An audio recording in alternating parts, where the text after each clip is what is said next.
ఇక second problem ఏంటో ఒకసారి చూద్దాం. సెకండ్ ప్రాబ్లం చూడండి.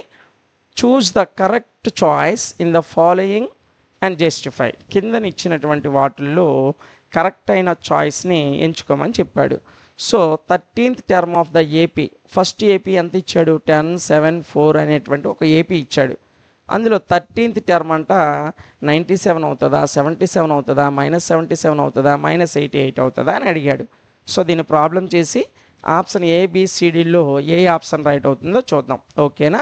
సో క్వశ్చన్ 1, సెకండ్ దాంట్లో క్వశ్చన్ 1, ఇది సెకండ్ క్వశ్చను. అందులో మరలా ఫస్ట్ వన్ ఏమి ఇచ్చాడు? సో సొల్యూషన్ రాస్తున్నాను, మీరు క్వశ్చన్ రాసుకోండి. ఓకేనా? సొల్యూషన్ రాస్తున్నాను. ఫస్ట్ గివెన్ ఏపీ రాయండి నాన్న. గివెన్ ఏపీ, ఇచ్చినటువంటి ఏపీ ఇచ్చాడు మనకి. వాడు ఎంత ఇచ్చాడు? 10. చూడండి, ఇదిగోండి వాడు ఇచ్చిన ఏపీ చూడండి, 10, 7, 4 అండ్ సో ఆన్ అనే ఏపీ ఇచ్చాడు. ఓకేనా? సో అదే రాస్తున్నాను. Given AP 10, 7, 4 and so on, ఇది వాడిచ్చినటువంటి ఏపీ. సో వాడిచ్చిన ఏపీ రాసేసాను. రాసేసి ఇందులో హియర్ ఇక్కడ A is equal to first term ఎంత రానా? 10. ఏ ఈజ్ ఈక్వల్ టు ఎంత? 10. So D is equal to, D అంటే A2 - A1 కదా. అంటే 7 - 10 తీసామనుకోండి, ఎంత వస్తుంది? -3 వస్తుంది. డి వాల్యూ ఎంత వస్తుంది నాన్న? -3 వస్తుంది. అయితే మనకు వాడు ఎన్నో టర్మ్ అడిగాడు? ఇదిగోండి 13th టర్మ్ అడిగాడు. ఎన్నో టర్మ్ అడిగాడు? 13th టర్మ్ అడిగాడు. అంటే 30వ పదాన్ని అడిగాడు. సో 13th టర్మ్ ఒక ఫార్ములా ఏంటి? వీ నో దాట్ మనకి తెలుసు ఏంటి? AN is equal to A + n - 1 × D. ఇది మనందరికీ తెలిసిందే, అంతేనా? తెలుసా తెలీదా? సో తెలుసు కాబట్టి అది రాసేసా. ఇప్పుడు మనకి ఎన్నో టర్మ్ అడిగాడు? 13th టర్మ్ అడిగాడు. కాబట్టి A30 is equal to, A value అంత? 10 ప్లస్ n అంటే 13th టర్మ్ అడిగాడు కాబట్టి 13th కాదు 30th. ఓకేనా? 30 టర్మ్ అడిగాడు కాబట్టి 30, n ప్లేస్లో 30 -1 × D వాల్యూ ఎంత రానా? -3. ఓకేనా? D వాల్యూ ఎంత? -3. సో చూడండి, 10 ప్లస్ 30లో 1 పోతే ఎంత రానా? 29 × -3. సో 10 ప్లస్ ఇంటూ మైనస్ నాన్న, ప్లస్ ఇంటూ మైనస్ అంతా మైనస్. సో 23 × 60, 9 3 × 87, 60 + 20.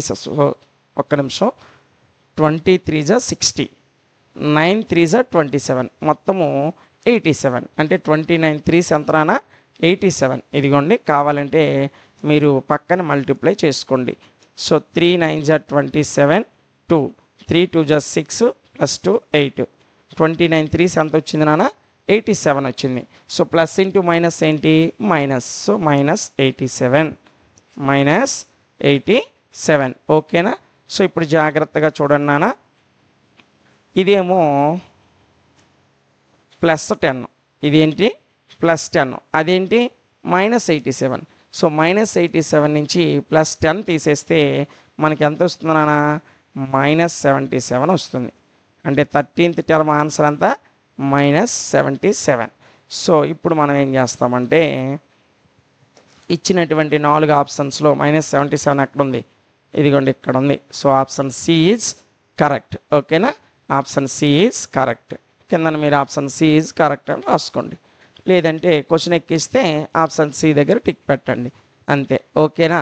సో నెక్స్ట్ ఇదిగో కింద కావాలంటే therefore C is correct. Therefore C is correct. C అంటే ఇక్కడ ఆప్షన్ నాన్న, అంతే. ఇక ఇందులో సెకండ్ ప్రాబ్లం ఒకటి ఇచ్చాడు, అది కూడా చేసేద్దాం. సెకండ్ ప్రాబ్లం ఇదిగోండి. ఇందులో second problem 11th term of the AP అన్నాడు. ఓకేనా? సో సెకండ్ టర్మ్ రాస్తున్నా. సెకండ్ సమ్, మీరు సమ్ ఎక్కించుకున్నానా? సెకండ్ అని నేను రాశాను, అంతే. సొల్యూషన్ నాన్న, ఫస్ట్ గివెన్ ఏపీ రాసేయండి. ఇచ్చిన AP given AP so given AP వాడు మనకి ఇచ్చాడు నాన్న. ఎంత ఇచ్చాడు ఒకసారి చూడండి. 3 1/2 2 అండ్ సో ఆన్ అన్నాడు. 3 1/2 2 అండ్ సో ఆన్ అన్నాడు. ఓకేనా. సో అది రాసేయండి. -3 నాన్న. -3 1/2 2 అండ్ సో ఆన్ ఇది ఇచ్చాడు వాడు. ఇదిగోండి ఒకసారి చూడండి క్వశ్చన్. -3 1/2 2 అండ్ సో ఆన్ ఇది వాడు ఇచ్చిన ఏపీ. ఇక్కడ మనం ఏం చేస్తాం, హియర్ ఇక్కడ ఏ ఈజ్ ఈక్వల్ టు ఎంత నాన్న, -3. ఏ ఈజ్ ఈక్వల్ ఫస్ట్ టర్మ్ ఎంత ఉంది, -3. ఓకేనా. సో ఇప్పుడు డి కడదాం నాన్న. D is equal to T2 - T1 కదా. 1 - 2 -3. ఇదిగోండి ఇది సెకండ్ టర్మ్ 1/2 అనేది. A2 మైనస్ A1 ఎంత, -3. ఓకేనా. సో 1/2 -, ప్లస్ కాబట్టి +3 నాన్న. ఇది ఎంత అవుతుందంటే 7/2. ఎంత అవుతుంది, 7/2. సో ఇక్కడ ఈ 7/2 అనేది కామన్ డిఫరెన్స్ డి అవుతుంది. సో 2 మూలు ఎంత, 6 + 1 అంతా 7. సో 7/2 అవుతుంది కామన్ డిఫరెన్స్ అనేది. అంటే దీని నుంచి 7/2 కలుపుకుంటూ వెళ్తే మనకి నెక్స్ట్ వచ్చేటువంటి ఏపీలో ఉన్న టర్మ్స్ వస్తాయి. అయితే మనకి వాడు ఎన్నో టర్మ్ అడిగాడు, ఇదిగోండి 11th టర్మ్ అడిగాడు. ఎన్నో టర్మ్ అడిగాడు, 11th టర్మ్ అడిగాడు. సో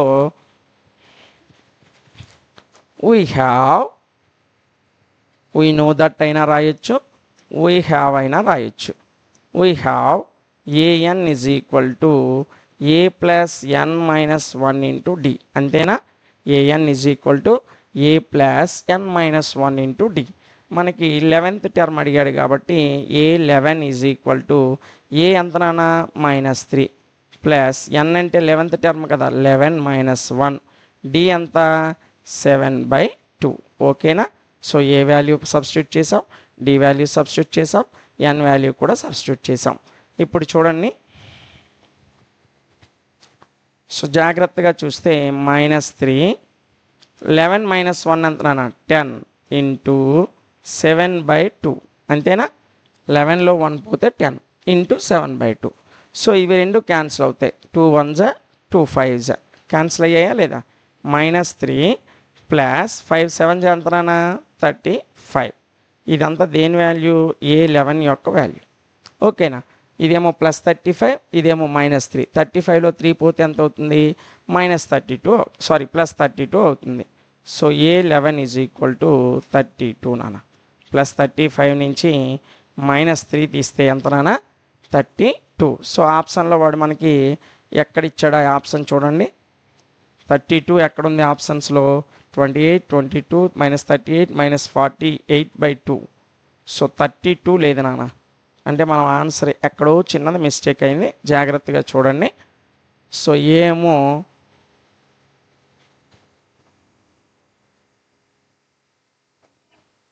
చూడండి, ఒక్క నిమిషం నాన్న. ఇదే కదా మనకి ఇచ్చింది. చూడండి ఒక్క నిమిషం, చిన్నది ఎక్కడో మిస్టేక్ అయితే తప్పు లేదు. ఇలాంటి మిస్టేక్స్ వస్తే మనం రెండోసారి నేర్చుకుంటాం. -3 1/2 2 ఇది ఇచ్చాడు వాడు. ఓకేనా. సో 1/2 -3. సో 1/2 నుంచి -3 చేస్తే +3. సో 2 3 6 7/2. సో 35 -3 30 -35 రాలేదే. 2 నుంచి 1/2 తీస్తే 3/2 సరిపోయింది. So A value -3, D value 7/2. 11th term అన్నాడు కాబట్టి 11 - 1 10. ఓకేనా. సో 10 ఇది 7/2. సో 7/2 కలిపితే 2 to 8/2 అంటాడు. సో దానికి 7/2 కలిపామనుకోండి 8/2 4 వస్తుంది. సో ఇక్కడ కామన్ డిఫరెన్స్ దగ్గర తేడా రావచ్చు నాన్న. ఒకసారి చూడండి. 3 1/2 -2 ఇదే కదా వాడు ఇచ్చింది. -3 1/2 2 -3 1/2 2. సో ఇక్కడ ఏ వాల్యూ అంటే ఫస్ట్ డిజిట్ ఇదిగోండి -3 తీసుకున్నా. డి కావాలంటే A2 - A1. A2 1/2 - A1 1/2 minus 1 plus 3 నాన్న. సో మైనస్ మైనస్ ప్లస్ కదా, దీని కింద ఏమీ లేదంటే 1 ఉన్నట్టు. 1 2 3 జస్ట్ 6 ప్లస్ 1 7/2. ఓకేనా. సో ఇక్కడ 7/2 వచ్చింది. అదే ఈ రెండిట్ల మధ్య చూద్దాం. 2 మైనస్ 1/2. సో ఇక్కడ 3/2 వస్తుంది నాన్న. ఇక్కడ ఎంత వస్తుంది? 3/2 వస్తుంది. సో ఇక్కడేమో మనకి 7/2 వచ్చింది. సో ఈ రెండిట్ల మధ్య మనం కామన్ డిఫరెన్స్ తీస్తే 3/2 వచ్చింది. ఈ రెండిట్ల మధ్య తీస్తే 7/2 వచ్చింది. కాబట్టి ఇక్కడ ఇది కరెక్ట్ ప్రాబ్లం కాదు, అందుకే ఆన్సర్ రాలే. ఓకేనా. సో అందుకే ఈ ఆన్సర్ అంతా చేశాను. సో ఈ ఆన్సర్ అంతా కూడా మనకు రాలే. ఓకేనా. సో ఏం తప్పులేదు, మీరు విన్నారు. విన్ని దాన్నే ఇప్పుడు నేను ఇక్కడ పాయింట్స్ను రాస్తా చూడండి. ఇదేమో డి చూడండి. డి కట్టినప్పటి నుంచి నేను చెప్తాను, జాగ్రత్తగా చూడండి. ఏం తప్పలేదు. ఇప్పుడు మీకు క్లారిటీ వస్తుందంటే ఏం లేదు. ఇక్కడ A2 మైనస్ A1 చేయండి. ఎందుకు మనకి డి కావాలి కదా. డి అంటే A2 minus A1. A2 1/2 minus A1 అంటే -3. So 1/2 plus 3. దీని ముందు 8 లేదంటే 1 ఉన్నట్లన. 1 ప్లస్ 6/2. 2 3 జా 6 కదా, అంటే ఇక్కడ 7/2 వచ్చింది. తర్వాత మరలా A3 మైనస్ A2 చెయ్యండి. A3 అంటే 2 మైనస్ 1/2. 2 మైనస్ 1/2 అంటే 4 మైనస్ 1/2 హోల్ 2. ఇది 3/2 వచ్చింది. ఇక్కడ కామన్ డిఫరెన్స్ అనేది ఈక్వల్గా రాలేదు నాన్న. కామన్ డిఫరెన్స్ ఇక్కడేమో 7/2 వచ్చింది, ఇక్కడేమో 3/2 వచ్చింది. కాబట్టి this is not in form of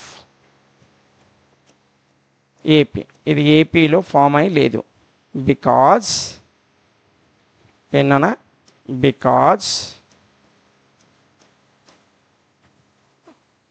common difference is not equal. Common difference is not equal.